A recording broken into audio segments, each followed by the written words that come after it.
Jimmy John's, America's #1 sandwich delivery, fast Ed speaking. I'm on my way. I'm in the backyard here, Ed.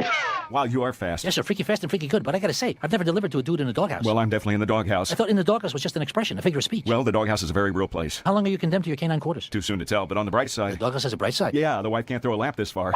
I guess she's been working out. Order Jimmy John's sandwich delivery today. Jimmy John's. Freaky fast. Freaky fresh. Blog Talk Radio. Writing your book is the easy part. Promoting your book so readers can find and purchase it is the hard part. Welcome to the Author Chat Show, hosted by author-publisher Lynda D. Brown. Follow us at www.facebook.com/authorchat. And to contact the show to promote your book, contact me at theauthorchatshow@gmail.com. Stay tuned and listen to today's show.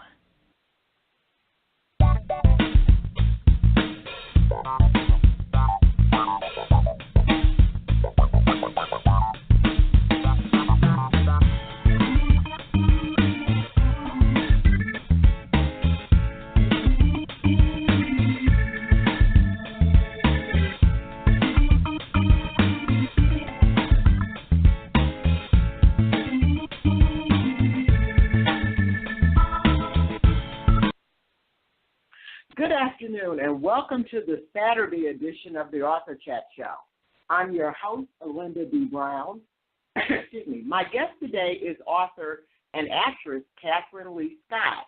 Kathryn is stopping by the Author Chat Show to discuss her new book, Last Dance at the Savoy, Life, Love, and Caring for Someone with Progressive Supranuclear Palsy.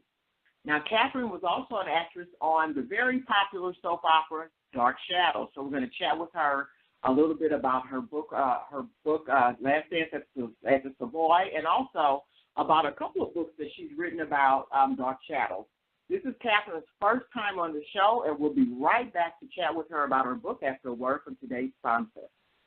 How would you like to own your own health and wellness business with celebrities like Shaquille O'Neal, Chris Brown, Snoop Dogg, Jennifer Lopez, UFC fighters Brandon Vera, Houston Alexander, DWTS's Alfonso Riviero, singer B. Howard, and MMA fighter Rich Rigmadden promoting your business for you?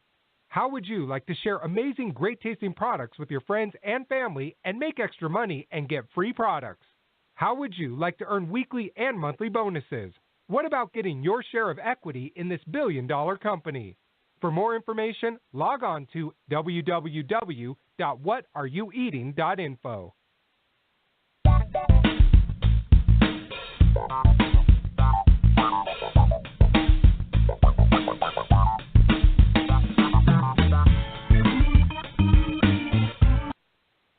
All right, welcome back to the show. For those of you just tuning in, my guest today is author, actress, Kathryn Leigh Scotts. Kathryn is stopping by the Author Chat Show to discuss her book, Last Dance at the Savoy, Life, Love, and Caring for Someone with Progressive Supranuclear Palsy. And I'm hoping I'm pronouncing that right. Kathryn, welcome to the show.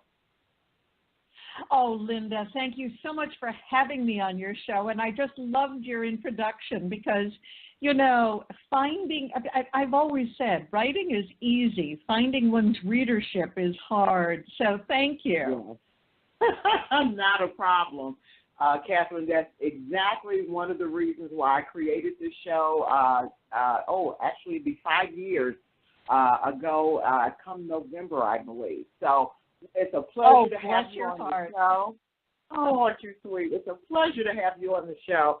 As I mentioned in my brief conversation with Kathryn before we actually came on the air, I have to tell you, and I'm going to show my age, I was a huge fan of the Dark Shadow series, and I'm talking way back in the early 70s when the show, I think, first came out, and even the spinoffs that happened years later. But before we talk about the show, let's get started, Kathryn, since this is your first time on the show, with you telling us a little bit about yourself. Oh, well, first of all, you will imagine what my age must be, since Dark Shadows was my very first television series. It was my very first job, and the show actually ran on ABC from 1960 to 1971. So we did 1,225 episodes, and we are celebrating our 50th anniversary on June 26th. So I have to say that Dan Curtis not only gave me my very first acting job, but he's been the catalyst for so many things in my life, and certainly for writing as well, because I started writing when I was just a kid in school. But I started really writing professionally when I was still doing Dark Shadows. So in a way, it's my 50th anniversary as a writer as well. And Last Dance at the Savoy is my most recent book. Okay. And Kathryn, first of all, I have to tell you, you look amazing. For those of you that are listening online, there's a picture of Kathryn that I just posted on our Author Chat Facebook page. You look absolutely amazing. So doesn't matter how old you are, you do. You look fabulous. But now, Kathryn, sure. So Last Dance at the Savoy is your most recent book, and it actually talks about an issue, a medical condition that your husband was diagnosed with. Would you mind telling us a little bit about that, please? Absolutely, because one of the things that I hope to do with Last Dance at the Savoy is to raise awareness of this very little-known prime-of-life disease. And there are 5 of these diseases that are called prime-of-life diseases, and they include not only progressive supranuclear palsy, which is what my husband was diagnosed with, and also claimed the lives of Dudley Moore and Richard Raintree, the billionaire financier.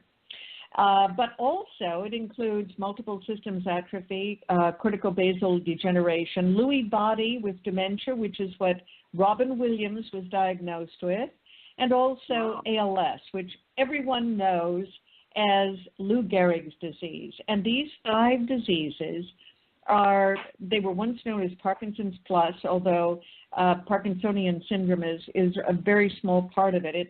These are movement disorder diseases. And they each have their own characteristics. In my husband's case, progressive supranuclear palsy has several signature symptoms. One of them is falling backward. So very briefly, we went through a period of time when my husband kept falling. And the other signature symptom is an inability to shift the eyes up and down. And so he would stumble, and it became difficult for him to read. And my husband was the founding editor of Los Angeles Magazine, which was the first city magazine in the country. So we're talking about a man who spent his entire working career as a writer, an editor, and a magazine publisher. And for this man to lose his ability to write, to read, to even be able to turn a page was simply devastating. And I have to say that one of the things that I talk about in the book is that his spirit was really wonderful through all of this, because it's a devastating illness. There is no cure so far, and there is no treatment. Oh, and that was going to be my next question. I see where in the info that you said that this is actually a terminal disease.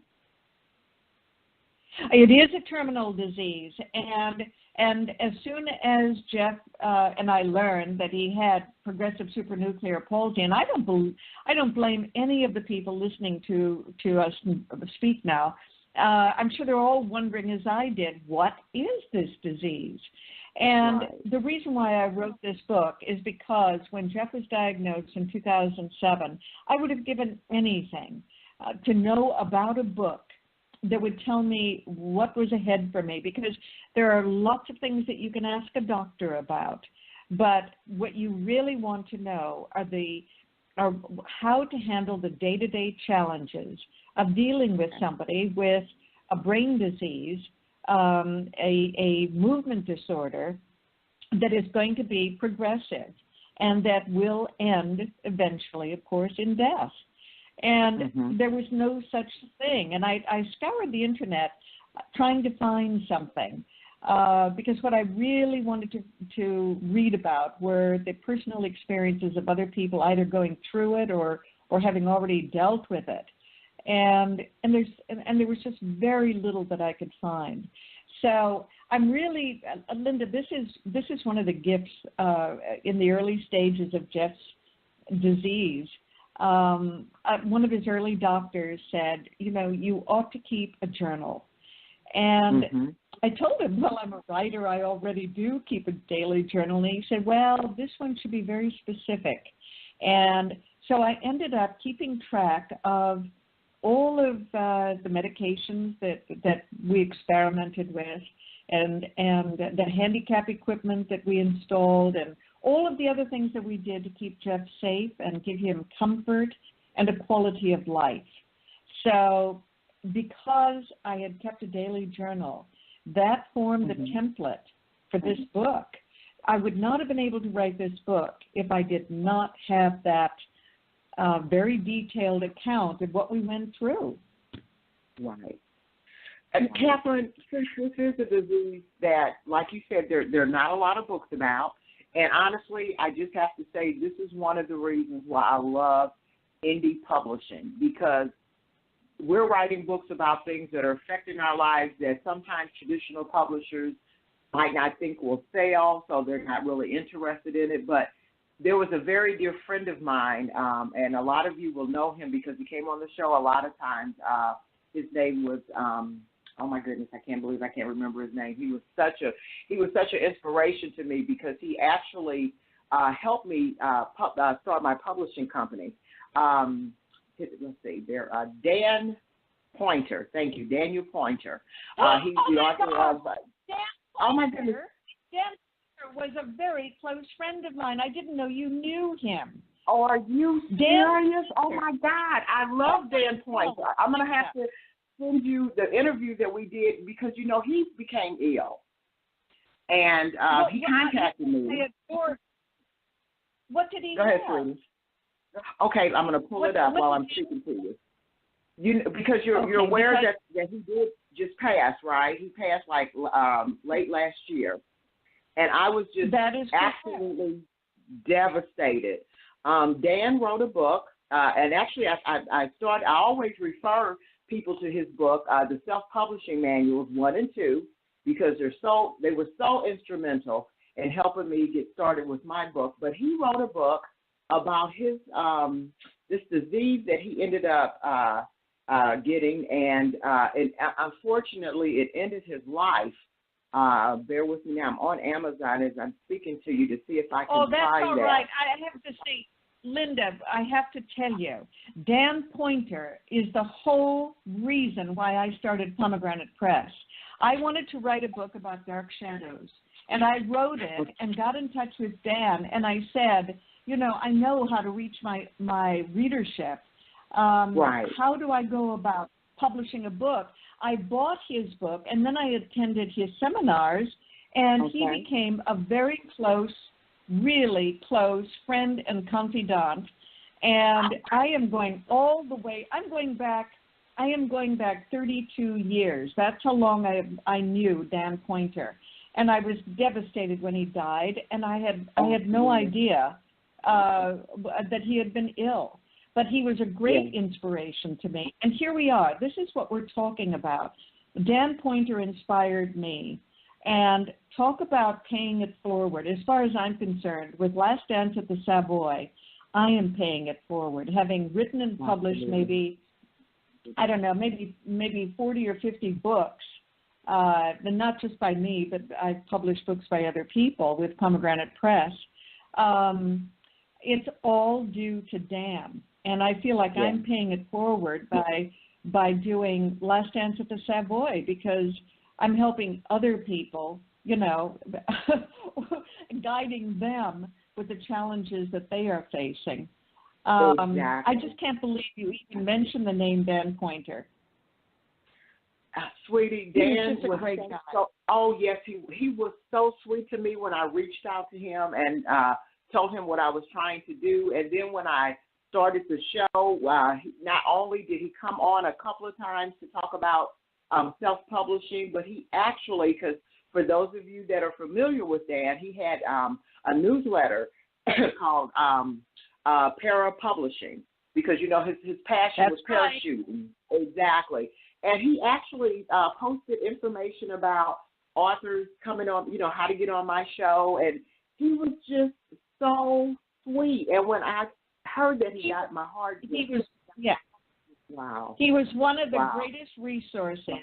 And well, anyway, I have to say thank you for mentioning him, because I owe him a huge amount. And, you know, all of us who, you know, we're sort of mentored by Dan, you know, carry on his work, because there are so many books, like Last Dance at the Savoy.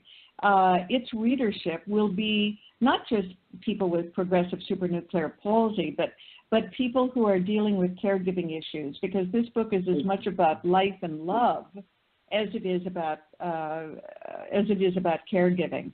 But it's meant to reach a wider audience, which is another thing that Dan always talked about. I mean, he published books about, you know, paragliding and so on. Exactly. But his books reach such a wider audience, and he taught me about that, and I'm sure he taught you as well, Lynda.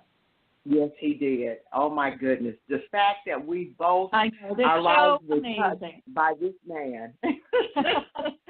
Yeah, oh, my goodness. And you know what? The other thing is, when Jeff passed away in April 16th, 2011. And that was the date, 5 years to the day, that I published this book, Last Dance at the Savoy. It was a gift, a remembrance to Jeff, and it was, I don't know. I knew that I wanted to bring it out on that date, and as you know, when we're doing the kind of publishing that we're doing, you know, you really are in charge of your own destiny with a book. Another thing that Dan taught us. But I really wanted the book to come out on the 5th anniversary of Jeff's passing. I'm also a spokesperson now for Cure PSP, which is a wonderful support group, and also they do tremendous research into finding a cure for PSP. So it was another reason why I wanted to bring the book out this year. Wonderful. Well, I'm so glad that we're able to assist you in this, because along with Dan coming on the show talking about his disease, a couple years ago, back in it was right the end of 2012, 2013, I was doing some programs at the library about publishing, and I ran into a young lady who was diagnosed with multiple sclerosis, and so we ended up writing a book about what she went through, her journey.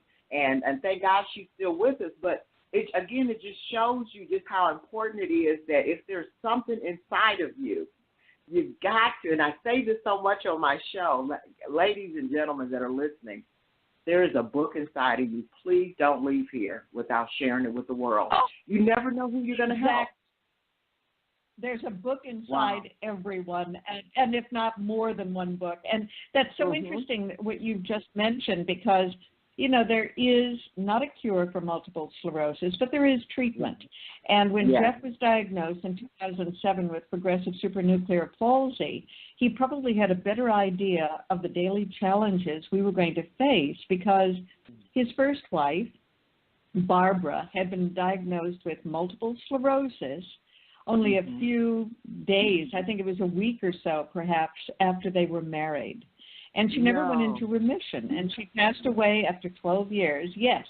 But people with multiple sclerosis or Parkinson's, because there are medications, you know, they can live a very long time. In Barbara's case, she never went into remission. So I think that when Jeff knew that he had a brain disorder, a movement disorder, he realized, because of, you know, his caregiving with Barbara, he knew what we were facing. And I remember he said to me, find out as much as you can about PSP, but don't tell me. Let's just live our lives. And, you know, I think he wanted he wanted to have that bliss of denial. But that's not something that a caregiver can ever give into. I mean, you just don't have that luxury. You have to know, you have to find out how to take care of somebody. Exactly. Oh, my goodness. So let me ask you, Kathryn, since, again, this is the first time that I've heard of this disease, is there a certain age, you mentioned some of the symptoms to look out for, is there a certain age that this tends to hit? Is it children, teenage, young adults, older adults? Actually, there is, it's like Alzheimer's in a way. There is early onset. One can get it in, or being diagnosed with it in one's 40s, but essentially it's considered a prime of life disease. My husband was in his late 60s when he was diagnosed. Usually one is diagnosed probably in the mid to late 60s. That seems to be probably the median age. And each of these prime of life diseases has its own, let's say, lifespan. But in my husband's case, he had a pure case of PSP, and he passed away 4 years after diagnosis. As I say, people with multiple sclerosis and Parkinson's can live for decades and manage, their disease. Right. Anyway, there's so few people who are diagnosed with PSP even know what it is. And again, we certainly didn't. And what I did with Last Dance at the Savoy was to add a very long, very complete resource guide at the end, because I wanted to pass along the tips on the handicap equipment that we had installed and all of the other sort of support groups, resources that somebody who is dealing with this disease really does need. Right. And I'm sure, like you said, just like with MS and Parkinson's, it affects the whole family. Did you two have children, Kathryn?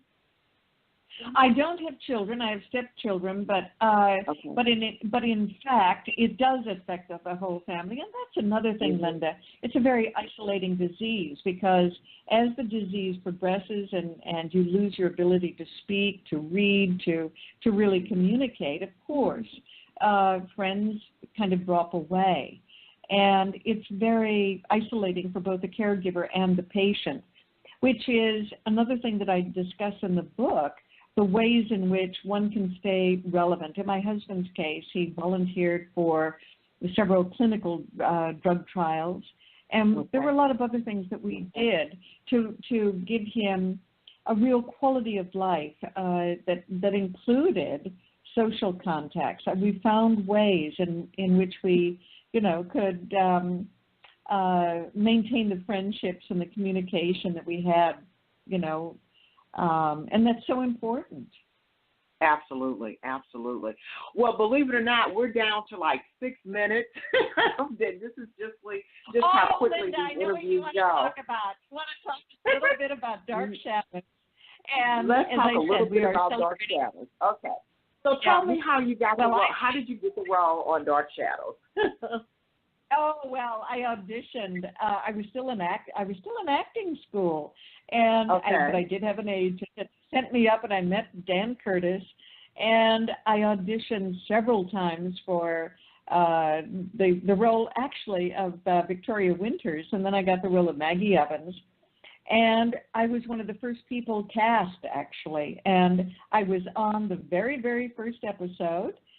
We premiered in June 26th of 1966, so we are celebrating our 50th anniversary. We did 1,225 episodes, and I played Maggie Evans, Josette Dupre, who was the fiancée of the vampire Barnabas Collins, and Lady Kitty Hampshire, and Rachel Drummond, and a governess in the 1800s. But the show was the granddaddy of all of these vampire and paranormal stories that one sees on television these days. Absolutely. Now, Kathryn, what's amazing about that is that back then it was very unusual for an actress to play different characters in the same show. So how did that come about? Well, I think I was the very first person to do that, and it happened because I went to the studio one day and I saw the producer and the wardrobe woman filming this little segment with a clothes dummy dressed up as an 18th century character with lace and whatnot. And I said, "What are you doing?" And they had a green light on her and whatnot.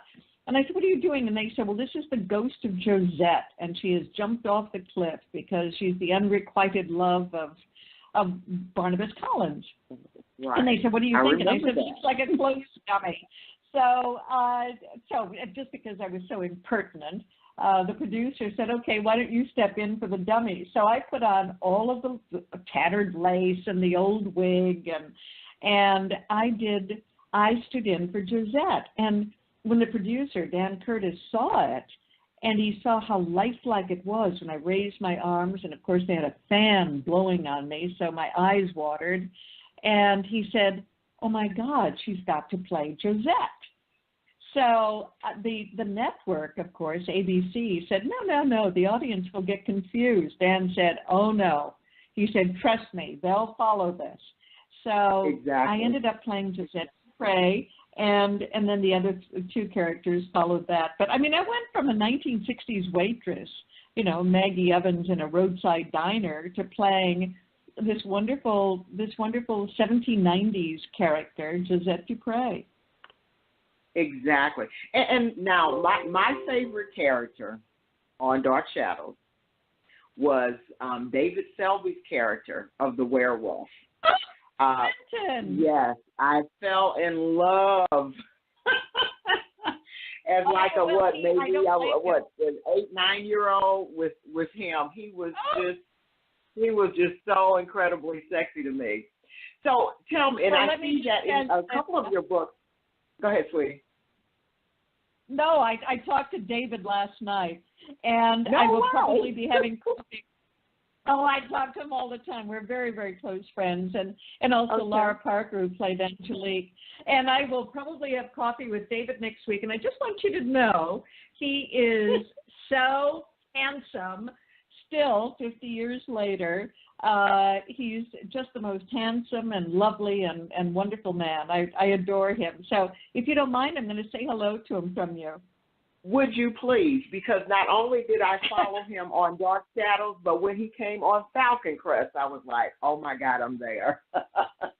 Oh, and guess who I'm having dinner with tomorrow night? I am having dinner with my oldest girlfriend, Susan Sullivan. Oh, I love Susan her. Sullivan, she was on Falcon Crest. She was on Falcon Crest with David, and Susan and I are having dinner tomorrow night. And I have to tell you this, Susan was, we're the same age. And Susan and I were having supper one night when I was doing Dark Shadows, and I said, "You know what? I'm going to get you a job on Dark Shadows." And I did. She played a ghost in one of the episodes. Oh, my goodness. Yes, Susan Sullivan was on Dark Shadows. I love her. And honestly, as I look at this wonderful picture of you on your Amazon page, you look so beautiful. And, of course, I've seen her a couple of times on Castle, and she still looks amazing. So you ladies, you keep doing whatever it is that you're doing because you guys look great. This is. Can I tell you, Lynda? Susan, you know how Susan and I met? Susan Sullivan and I were Playboy. We were Playboy bunnies together. That's how we met. Oh my goodness! I see the book that you did on here about the. Is it called Bunny Years? The Bunny Years. The Bunny Years. Well, Susan Sullivan and I met when we were both 19 years old, and we were Playboy bunnies, and I wrote about her in the book. But we have been friends. We have been friends since we met as Playboy bunnies, and that's before I was on Dark Shadows. Oh, that is amazing. She's one of my oldest friends. So honestly, I can't believe. I feel like Lynda. I feel like I'm talking to an old chum because, we've been talking about Dan Pointer and David Selby and Susan Sullivan. Right? We're talking about my oldest friends. Oh my goodness! I'm going to have to try to get together and meet you. Are you still in the Los Angeles area? I'm between New York and Los Angeles. Right now I'm in Okay. New York. I'll be in Los Angeles next week. And, I go back and forth, but so do David and Susan. I mean, we're kind of all over Exactly. the place. Well, please tell both of them I said hi. I'm their biggest fan. All three of you guys. I will do that. Oh, my goodness, Kathryn, this has been one of the most enjoyable interviews I've ever done. Bearing aside the interviews that I've done. Excuse me? Oh, man. Now we're girlfriends. That's all it takes. There you go. Absolutely. Well, thank you so much for coming on the show. And again, for my listening audience, the title of Kathryn's book is Last Dance at the Savoy, Life, Love, and Caring for Someone with... Go ahead, sweetie. And please tell everybody to go to my website. The book is available on Amazon, and to go to my website, www.KathrynLeighScott.com, and I'll send you a signed copy.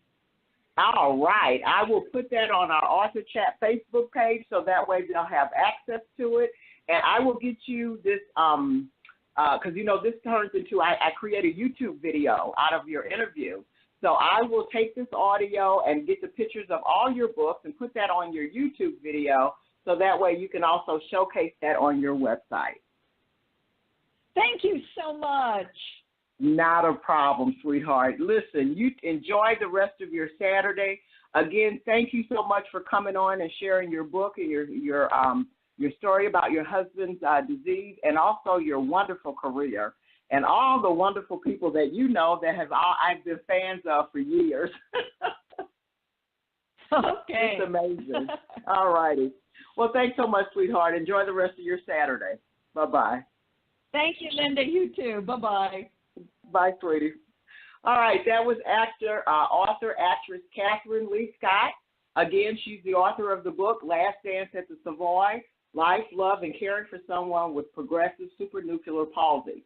So if you know someone that is suffering from this disease, like Kathryn mentioned earlier, when her husband was, Jeff Miller, was diagnosed, there wasn't a lot of information out there, so she did her research, she did her due diligence as an author, and we give her kudos for that, and she created this wonderful book.